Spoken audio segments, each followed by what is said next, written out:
Tonight at the book of First Samuel. Everybody have a copy of the lesson sheet for tonight? Okay. Um, the book of First Samuel is originally uh, wasn't just one book. It was several books together, uh, depending on uh, a time frame, depending on certain situations. The sometimes the book of originally First and Second Samuel were one book. The book of First and Second Kings were one book. So you're going to notice tonight in the introduction here. Um, Sometimes the book of First Samuel and Second Samuel were entitled the First and Second Book of Kingdoms. That's what the Septuagint, again, that's the Greek translation of the Hebrew Scriptures. That's the way it was phrased there. The First and Second Book of Kingdoms. The First and Second Kings from the Latin Vulgate translation. That's interesting because First and Second Kings, we think of, again, First and Second Kings, but in the Vulgate, that was Third and Fourth Kings. So we had four books entitled Kings. So don't want to confuse everybody, just the fact that the book of First Samuel wasn't always identified as the book of First and Second Samuel. Why do we have it? Because that was the Hebrew tradition to call it originally the book of Samuel, but then even they broke it down into two books, the books of First and Second Samuel. But they do go hand in hand together with the two following books, the books of First and Second Kings, because it all deals with this period of time that we know as the Kings. What's interesting is we're going to also look later on at the books of First and Second Chronicles, which were, I suppose you might say, a recapping, but they were written after the return from Babylonian captivity to show, again, basically, First and Second Chronicles were designed to show whenever Israel was pleasing God, God blessed them, and whenever they were displeasing, God, of course, punished them. We'll see some of that in the book of First Samuel. The book is named after Samuel, who is identified as a judge and also um, a, um, a prophet in Israel. We'll see his story and how it unfolds as we get into the book of First Samuel itself. Um, he is the one that anoints the first two kings of Israel, uh, Saul first, and then David. He is an old man whenever Saul begins to reign, so he is very old whenever David is anointed, and of course his death takes place before David at the end of Second Samuel. Um, the author is unknown, even though we have the name Samuel attached. It is more referencing a time frame during the life of Samuel more than Samuel being the author of the book. We were dealing a little bit with this idea of who the authors are and whether they are, whether the book is considered as canon, that means is it identified as scripture or not? The book of Samuel is interesting because we don't know, first of all, who wrote the book of Samuel. There are different theories as to the date of the writing of the book of Samuel, as you'll note, as listed here.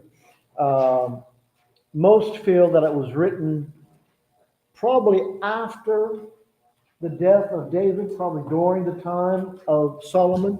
But the question as to who wrote the book, there are several men that are mentioned. If you notice those names, some are mentioned in the book of Samuel, some are mentioned in the books of Chronicles, as to men who were um, uh, the record keepers, I guess would be a word that we would use in this context.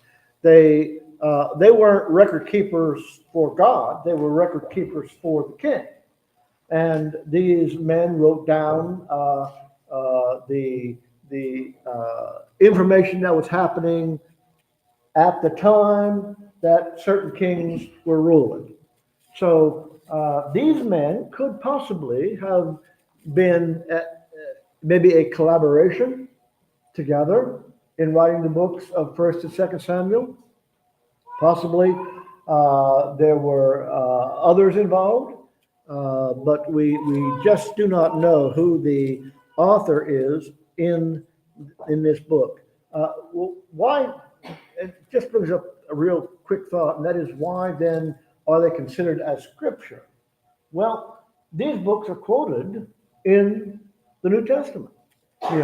References are made to this period of time, the time of Saul, the time of David.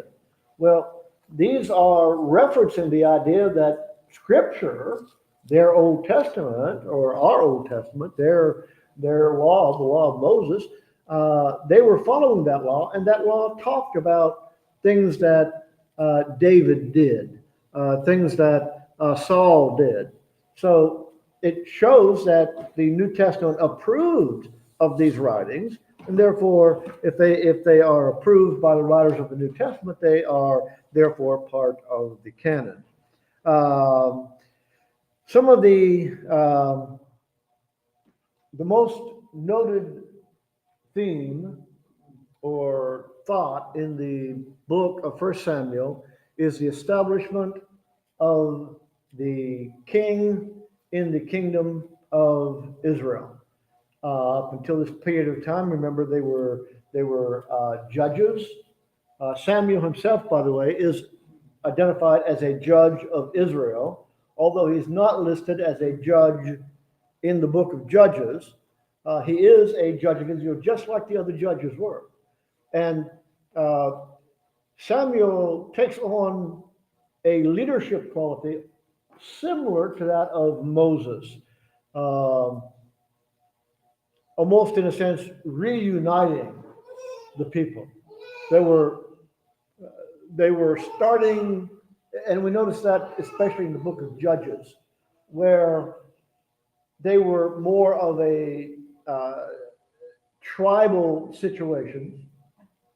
Each tribe, whether it's Judah or Manasseh or Ephraim or whatever, those tribes each had their ruling body of elders. There was not a kingdom of Israel, a one nation concept during the time of Judges, but each group was more or less their own leadership. So there are problems associated with this, but there are also key points that we have to understand. Whenever you have a king and the king dictates something, then everybody is going to go that way, whether it's good or bad. And that's the problem with the king, because the king often did what he wanted to do and not what God wanted him to do.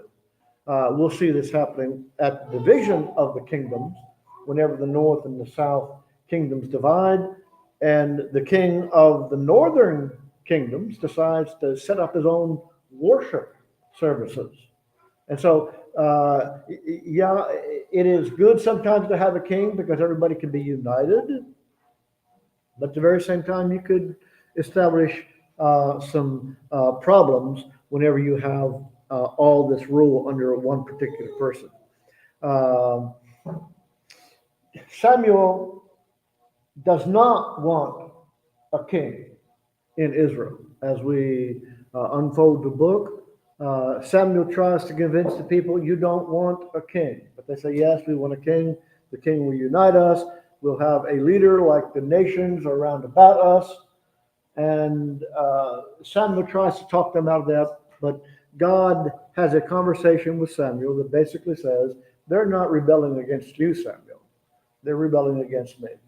And God permits them this king. Now, what's interesting about this is that even though God is their king, and that's the idea behind the fact that God gives instructions to Moses and says, I am the king. I am the one that is in charge. However, the people want a king.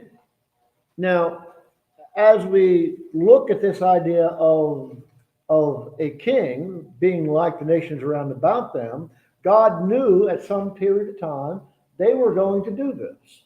How do we know that? Because in the books of Moses, the Pentateuch, the first 5 books, in the giving of the law, Moses gives instructions to them and say, when you come into the land and you want a king, I'll grant you a king. But here are the rules for the king. And there was a special set of instructions given for the king. Now, what's interesting about that is whenever Saul is now anointed as king, Samuel gives him a set of these laws. It says, here, this is what God instructs for the king. Now, the problem is Saul is going to reject what God has to say about that. Saul feels that he is going to be the one in charge. All right. There's an interesting thing here at the end of the general observations, and that is if you notice that the lineage aspect of the Messiah, the one that was promised to come, becomes more narrow. First of all, it was going to be through the family of Adam. Well, that just about covers everybody. And then it's narrowed down later on. It's going to come through Abraham, and then it's going to come through Isaac. Then it's going to come through Jacob. Of the 12 sons of Jacob, the Messiah is going to come through Judah, and then it even narrows down further. That it's going to come through David, and the scepter, which is the rod that the king holds, the scepter will not leave the family of Judah, and especially the family of David. So we see this narrowing down of pinpointing the family through which the Savior is going to come. All right. The book of Samuel begins before the birth of Samuel. The story begins with a man by the name of Elkanah and his 2 wives. One of those wives is Hannah. It doesn't sound, it's not Hannah. Maybe it is Hannah. Am I right? Is it Hannah? Okay. Hannah is the one that is childless, does not have a child. Peninnah, her sister wife, Elkanah has 2 wives. Elkanah has already had several children. Hannah does not. As we open up the book of 1 Samuel, it says that the Ark of the Covenant, the place where God said he meets with the people, the tabernacle and the Ark of the Covenant are at Shiloh. We come in contact now with a man who is the priest, or a priest at this period of time. His name is Eli. They make a pilgrimage, Elkanah and his 2 wives make this pilgrimage to Shiloh every year as a means of, again, thanking God for the blessings they received, and also to give gifts to God. in this process, uh, we've put this out when we were studying the books of Moses, the law. The people were invited to some of these feast days, and they would share in some of these Thanksgiving offerings that were made. Whenever this happened, it says that Elkanah shared with his family, but he always gave a double portion to Hannah. And it's sort of like, the story of Rachel and Leah, you know, that the husband loves the one wife more than he does the other. And it's interesting, in both of these situations, the one that he loves the most is the one that is barren. So in this case, it happens to be Hannah. Hannah doesn't have any children. Go to Shiloh, and while they are there, Hannah goes into a depressed state, realizing that she doesn't have any children. She goes to it says the temple, would be the tabernacle. She goes to the tabernacle, and there she is praying, and she's mouthing the words, but there's no sound coming out. When Eli sees her, he thinks she's drunk. She's just she's acting odd in his perspective, and says, why are you continuing to drink? Why don't you just give up the wine and so on? She says, I'm not drunk. I'm just pouring my heart out to God. And Eli finds out what she is praying about and gives her a blessing and says, you may the Lord grant what you are asking for. Hannah does become pregnant. She becomes pregnant with Samuel. She wants to do something for the Lord. And what she does is offers Samuel, whenever he is weaned, which would be about the year 2.5, 3 years old, whenever the baby Samuel is weaned, she is going to offer him to the temple priesthood, in the sense that he would become a servant in the temple of God. This is done. The interesting thing about that is, just as God removed the barrenness of Rachel, he has now removed the barrenness of Hannah, and now she is able to have more sons and daughters after this period of time. Yes? That's interesting because we know, is Eli the one that's raising Samuel? Yes. And we know that Eli doesn't appear to be the best parent with his other two sons. Yes. Who are brides and witness and so forth. Yes. But Samuel, he is such an upright, outstanding young man. And what's interesting is Samuel also becomes the father of children that are not faithful to God. So, interesting stories there. Quite a few interesting stories, and we're just going to be able to touch the hem of the garment, so to speak, in looking at some of these stories. But there are interesting stories in the book of 1 Samuel that you say, wow, it's interesting how all these things again take place and come about.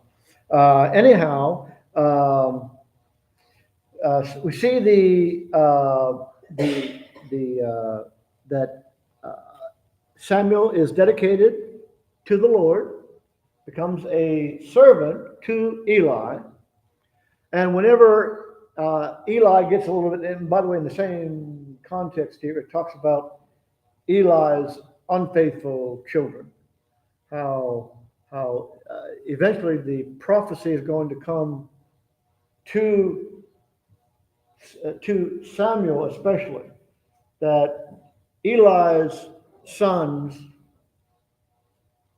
entire family is going to come to an end. There will not be, as it is stated in the prophecy, there will be no old men in Eli's family. Eli's going to be the oldest one.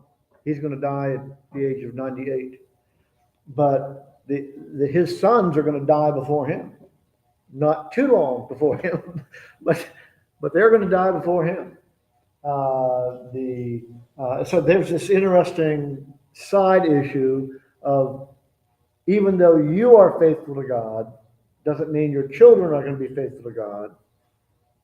And that punishment that God metes out is it could extend into other members of your family. So sometimes we think this idea that, well, I can sin and it only affects me.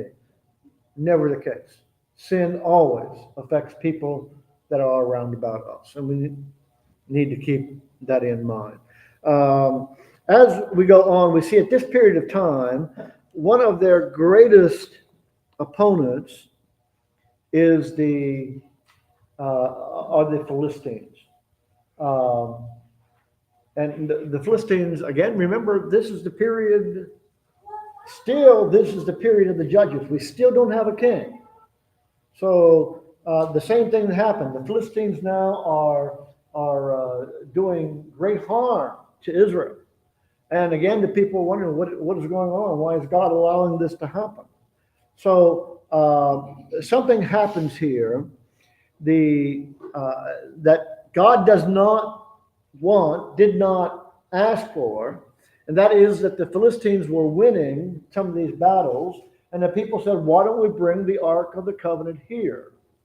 So again, when we look at the thinking here, they think that this is the Lord's presence, and the Lord's going to protect them and guard them and get them out of this terrible situation they're in.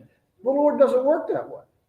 If the Lord told them to take the Ark of the Covenant into battle, which he did, remember during the Battle of Jericho, they were to march around the city with the Ark of the Covenant. Did God tell them? And by the way, this is probably where they're getting the idea from. You know, hey, when the Ark of the Covenant was carried into battle before, we prevailed. But who told them to carry the Ark of the Covenant into battle? It was God. But you can't choose to do that for yourself. So they think that just because the Ark of the Covenant is there, God's going to be with them. We notice that they take the Ark of the Covenant in. At first, the Philistines are terrified at this idea. And what's interesting to note as you read that part of the story, the Philistines were remembering what happened to the children of Israel, and especially what happened to the Egyptians. When did that take place? About 450 years before this. Do you understand? The Philistines remember. And what are the children of Israel told to do? Remember your God. And what have they done? They've forgotten their God. It was the Philistines who were remembering the God that conquered Egypt more than the people of Israel. Really interesting thought there. But nonetheless, they're terrified at first.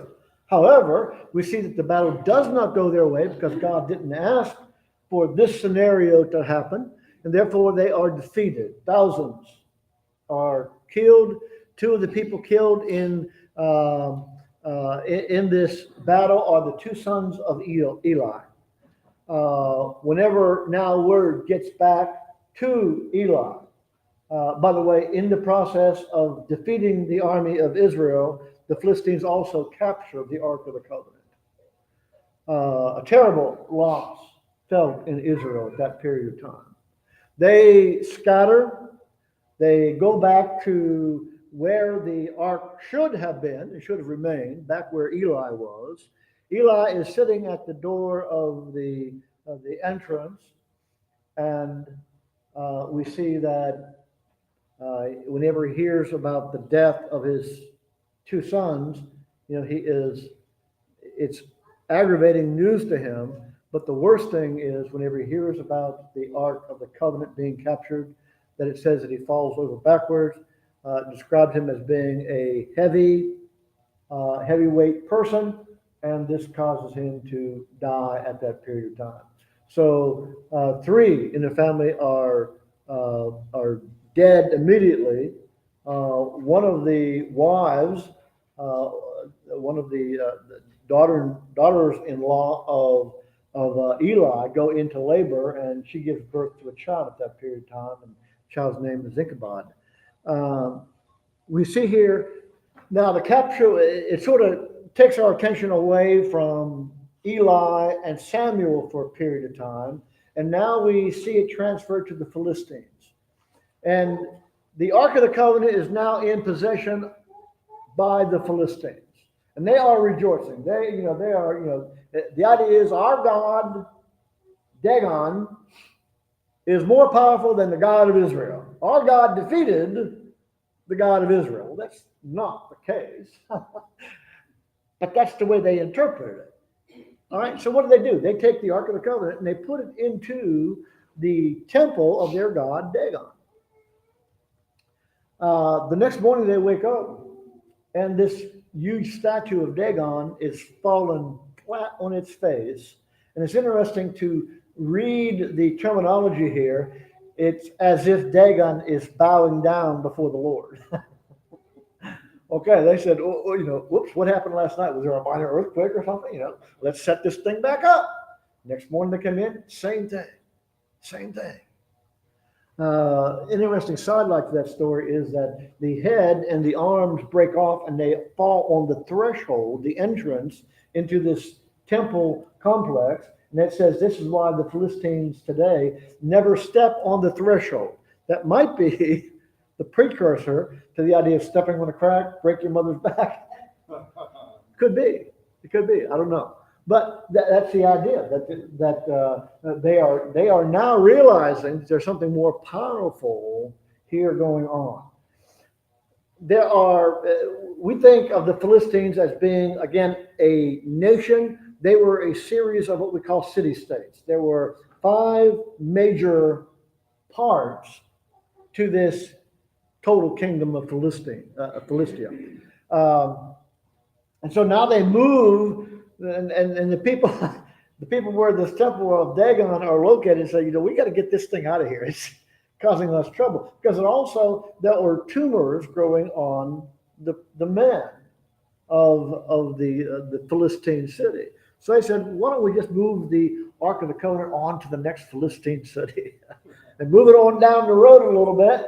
Same thing begins to happen. And they have all these problems because the Ark of God is in their midst.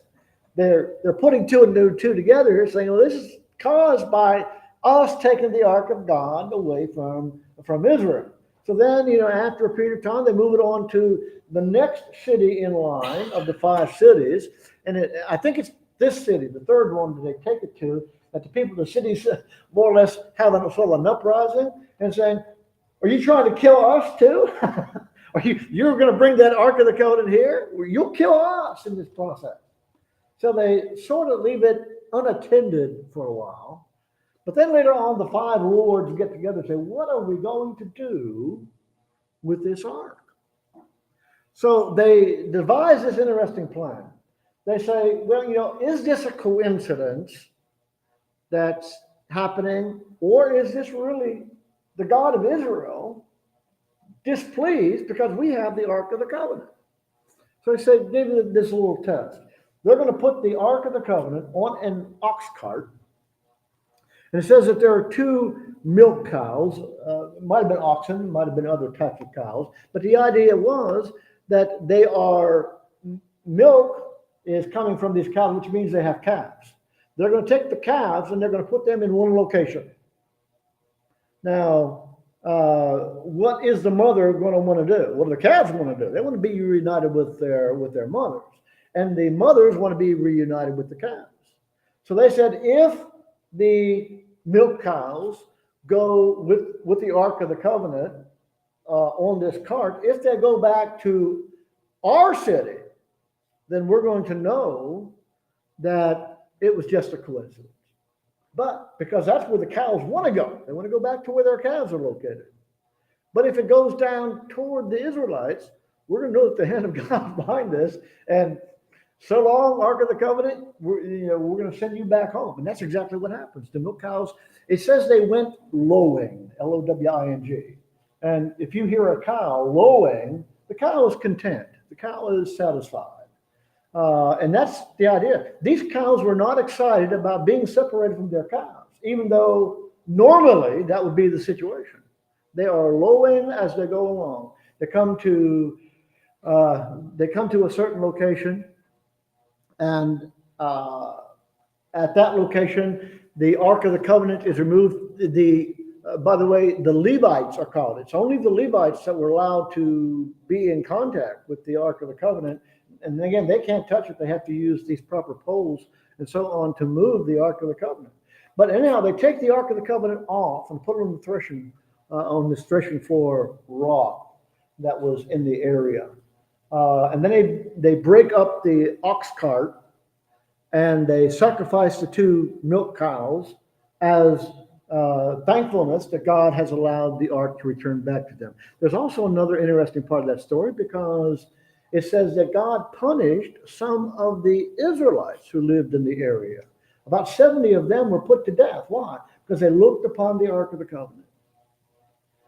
Again, they were not supposed to do that. In fact, whenever the Ark of the Covenant was being transported, one of the first things that the priests inside were required to do was to cover the Ark of the Covenant so the people would not gaze upon it. And it's not just a matter of, oh, there's the Ark of the Covenant, I'm going to die. It was the idea of you staring at it, that you were enamored by it. God didn't want that. God wants them to recognize him as being the God, and not this symbol is something that they are to worship. Anyhow, 70 people died when the ark was at this location, simply because they gazed upon it and they didn't do what God wanted.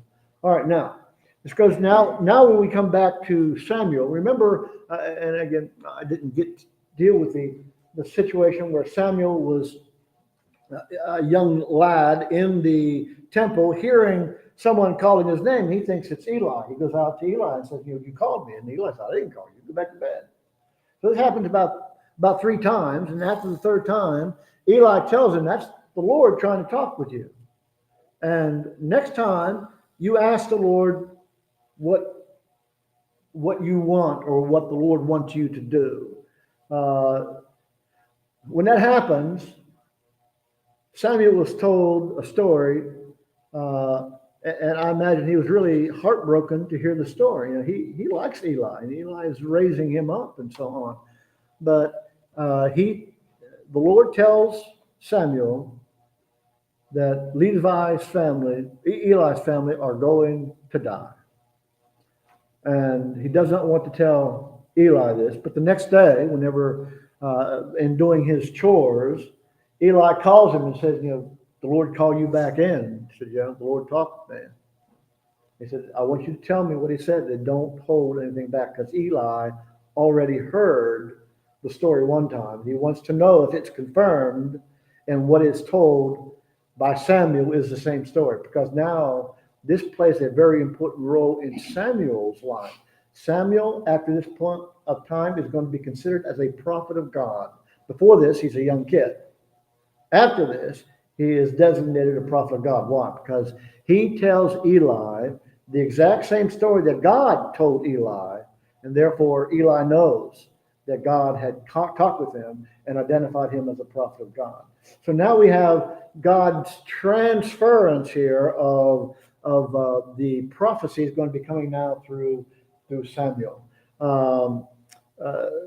Long story short here, I'm going to reduce some of this.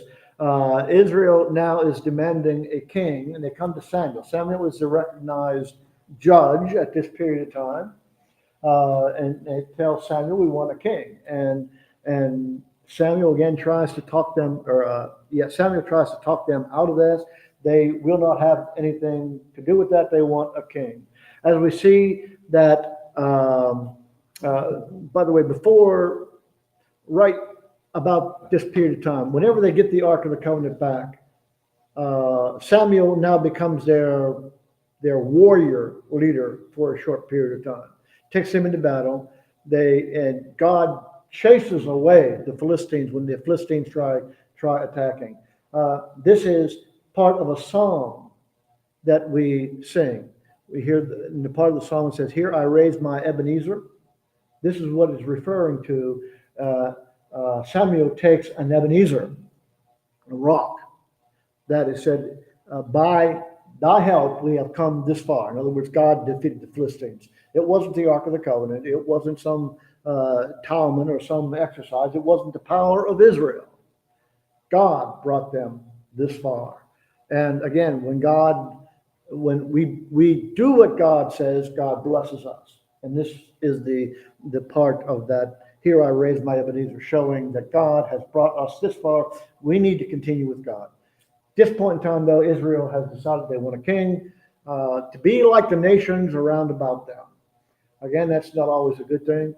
God is going to be the one that selects the king. Story is told about how Saul is out looking for his father's donkeys that ran away. He's visited several places, didn't come across them, finds out that there is a prophet who happens to be Samuel. He goes to Samuel with, the request, my father lost his donkeys. Can you help us locate them since you're a prophet of God? I don't know if this is common practice. I assume it was to some degree. The people would go to the prophet to find out certain pieces of information. In this situation, Saul has this conversation with Samuel that basically says, God's chosen you. You're going to be the king. He tells him, though, right now you have to go back because your father's now more worried about you than he is about the loss of his donkeys. So Saul returns back home to his father. His uncle questions him and says, what happened? He said, well, we went to the prophet. The prophet told us everything's okay, and donkeys had returned home. It says, though, specifically, Saul did not tell his uncle about the conversation that Samuel has with him concerning Saul being the king of Israel. So Saul's just sort of in a questionable state at this period of time. People don't recognize Saul as being the king. Samuel calls a meeting of all the nations, and he says, you've asked for a king, God's going to select your king for you. And then they begin to go through, each tribe is located, and Samuel goes before each of the tribes and says, no, it's not you, it's not you, it's not you. Comes down to Benjamin. So this is the tribe. The new king is coming from Benjamin. And then it narrows it down to the family of Kish, and in particular, Saul. But the interesting thing is, Saul's not there. Saul doesn't want to be king. He knows what this meeting is all about. He goes and hides. But God tells them, hey, you're looking for the new king? He's hiding in the saddlebags. Go over there and look for him. And they bring Saul out. And at that point, we have one description of Saul that plays, I think, a very influential point in understanding who Saul was. People look at a king and they want to see this huge king, this powerful person. It says that Saul stood shoulders above everybody else. In other words, everybody else came up to Saul's shoulders. Saul stood at least a head taller than other people. So, hey, that's a great king. That's what we're looking for. What's interesting is that they don't really, there are a lot of people at this period of time more or less saying, you mean to tell me that's our king? You want him to be our king? And they didn't accept Saul as being the king. Until an event happens where a part of Israel is being conquered by I think it's the Ammonites.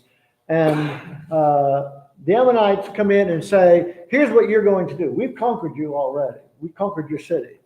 We want you to be our servants. In order to prove that you will be our servants forever, we're going to gouge out one of your eyes to humiliate all of Israel. They send this word out to all the nations. Saul hears about it and gathers all of the tribes of Israel. And he takes some oxen and cuts them up into pieces and sends a portion to each tribe and says, if you don't send your warriors out to defend this city, he said, whenever we get done with this battle, we're going to come looking for you, and you're going to look like this oxen, cut up in pieces. So all of Israel shows up. There's an interesting part of that story that you might not catch. And it numbers all the people together, 300,000, but then it lists 30,000 from Judah separately. Going to play a very significant role in events to come. So there are 330,000 of all of Israel, but 300,000 are listed, and then Judah separately as 30,000. All right, now, Saul goes into battle, defeats them. At this period of time now, the people begin to recognize, hey, there is our warrior king. And now the people begin to recognize Saul as king. But Saul begins to do things which are against God.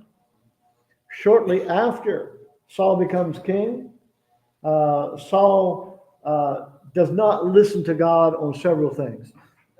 Samuel was going to offer a sacrifice one time, and Saul said, we can't wait for him to get here. He was delayed in his coming, and Saul says, I'm going to offer the sacrifice. Well, that's a prohibition. It's not for the king to offer the sacrifice. And because of that violation, Saul was told the kingdom is going to come from your hand. It's not going to descend through you.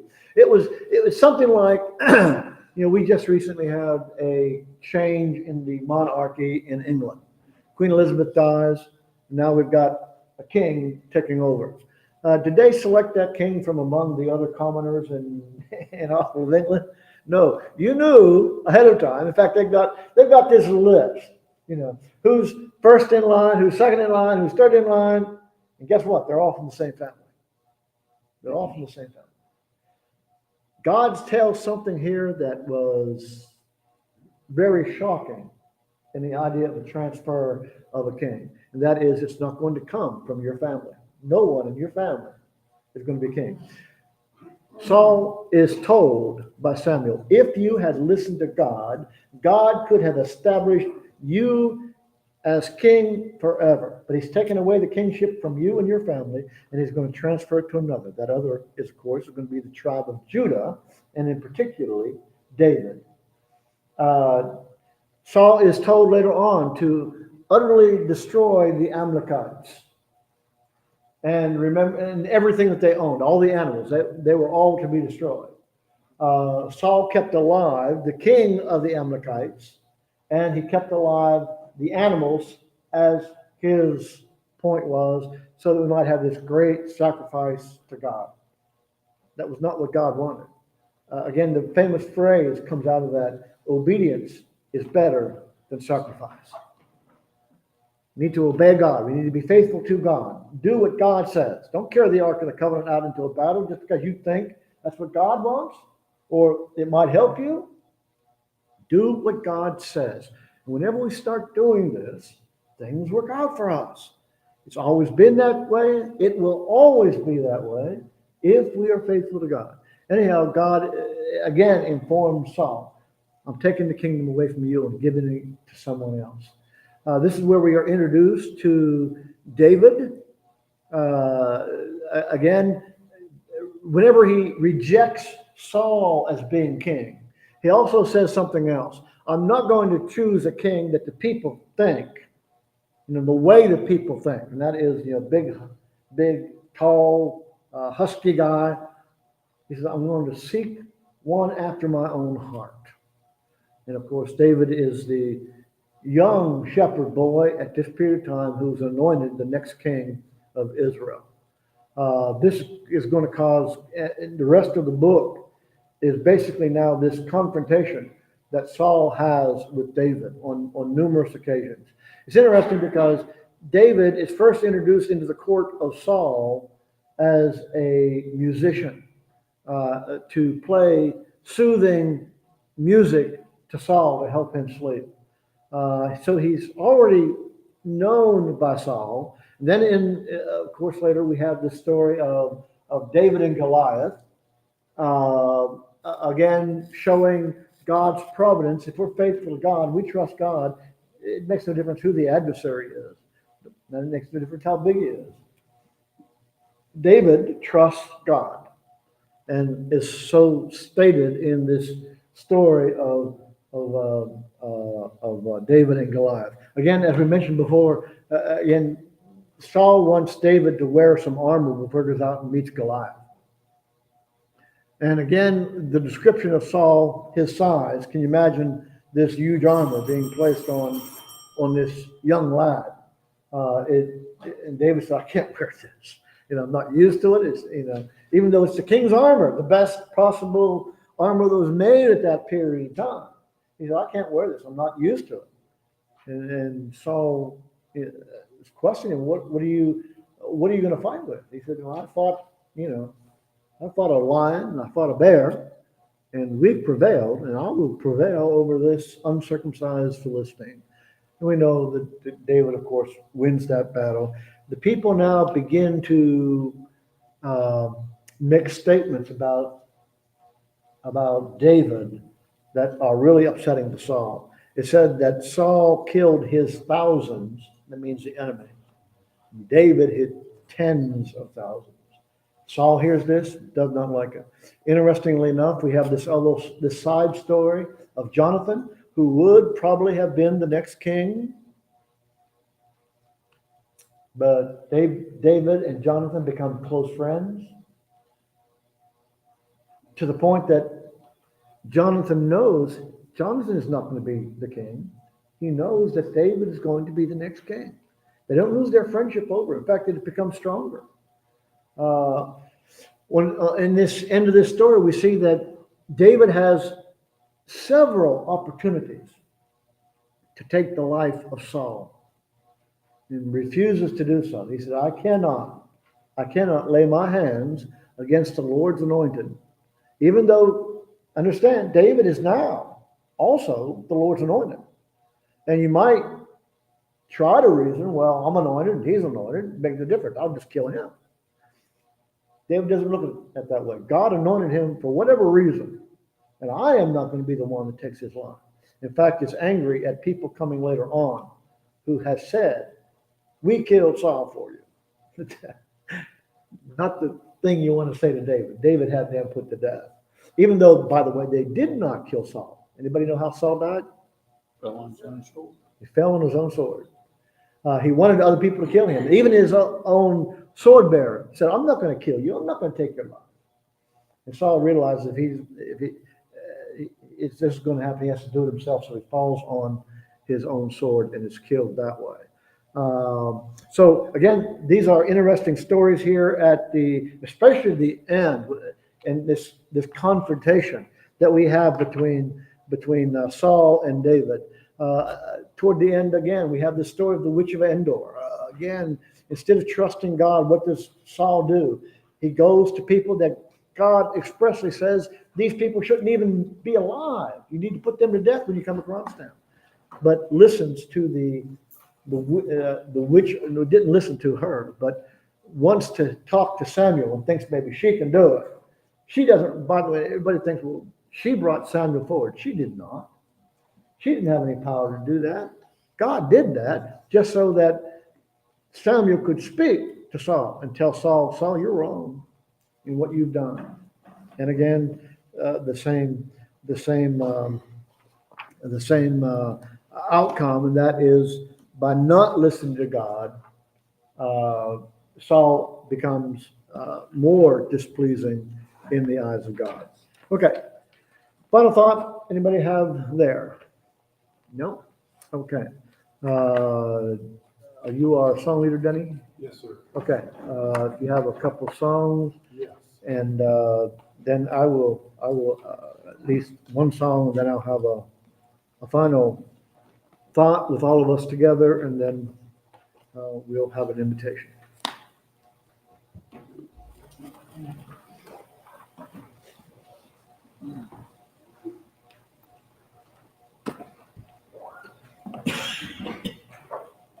The song of encouragement. Oh, I'm on the wrong page.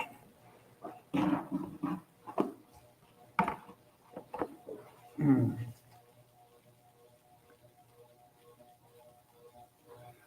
think the song of encouragement is going to 253, 253.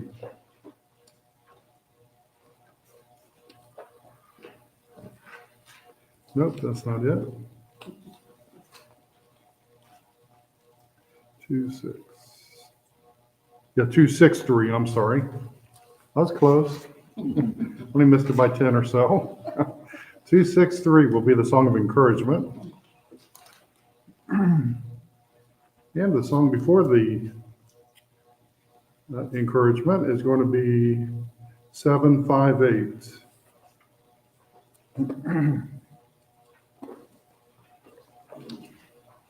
Number 758. When this passing world is done, when has sunk yon glaring sun, when I stand with Christ on high, looking o'er life's history, then, Lord, shall I fold. Not till then how much I owe. When I stand before the throne, dressed in beauty not my own. When I see thee as thou art, love thee with unsinning heart, then, Lord, shall I fully know. Not till then how much I owe. When the praise of heaven I hear, loud as thunders to the ear, loud as sweet as harp's melodious voice, then, Lord, shall I fully know. Not till then how much I owe.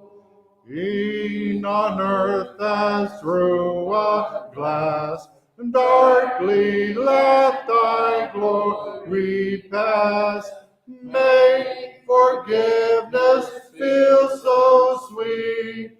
Make thy spirit's help so meet. E'en on earth, Lord, make me know something of how much I owe.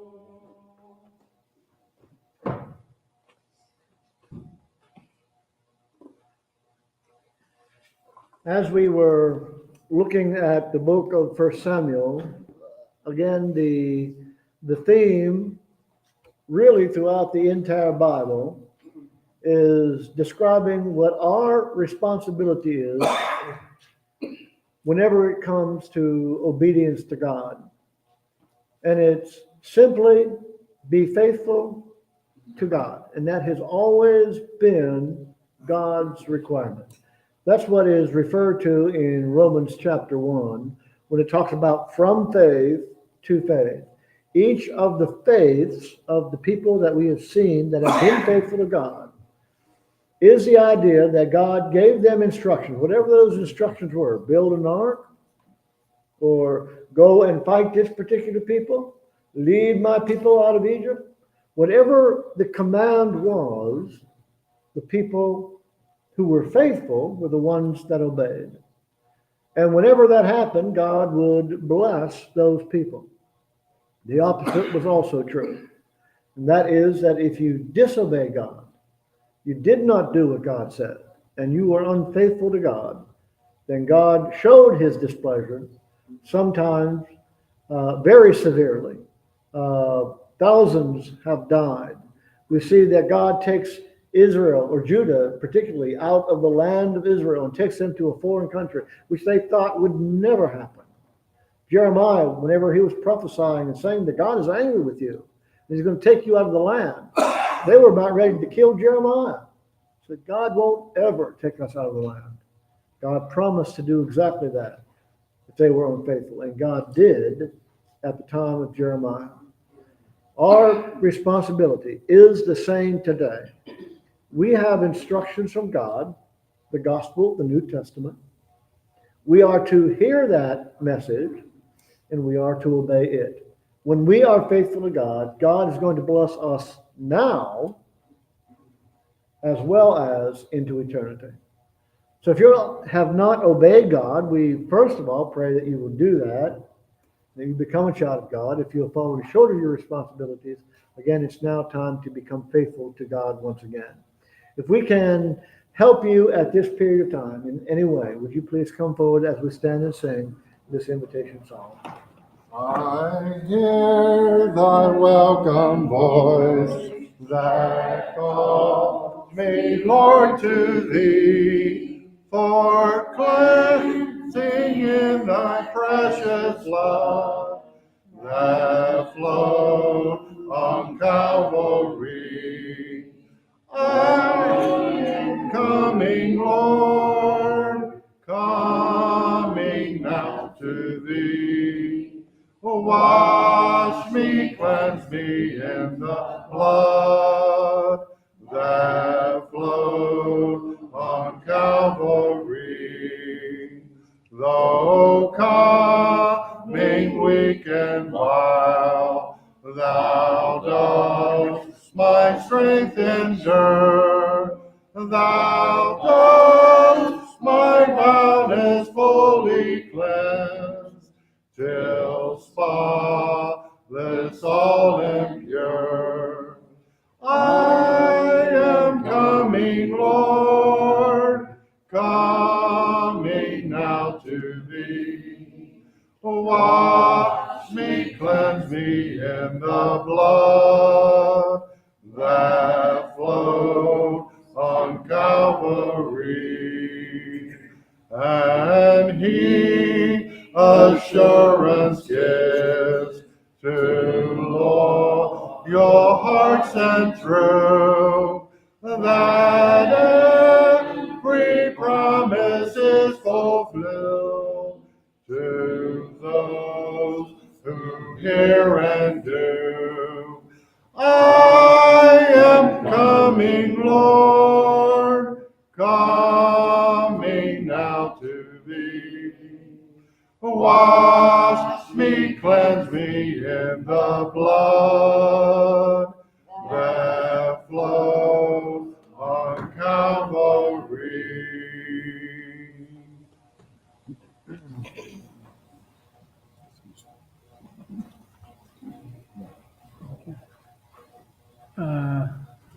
One of the ladies, could you all get the communion back in the, should be in the fridge. Joe didn't get to partake this morning, so. Well, we can all go back. Let's there. say you go back Gonna and go vote. back there, We'll go good back. enough, good enough. Didn't know how we was going to do that, since Dave had to take over Joe's position this morning. Hopefully you'll grab yourself a bulletin, if you didn't pick up one this morning. All those individual families we need to enter the prayer clauses on behalf of, especially Sister Karen. Joe had to take her home this morning before the communion service. So keep her in your prayers. Any others this morning, this evening? Good, that's always a good sight. Like I say, grab yourself a bulletin if you didn't grab one this morning. Anything else? Hospital notes? Anything? Good. Last song, and then we'll have Michael dismiss us in prayer.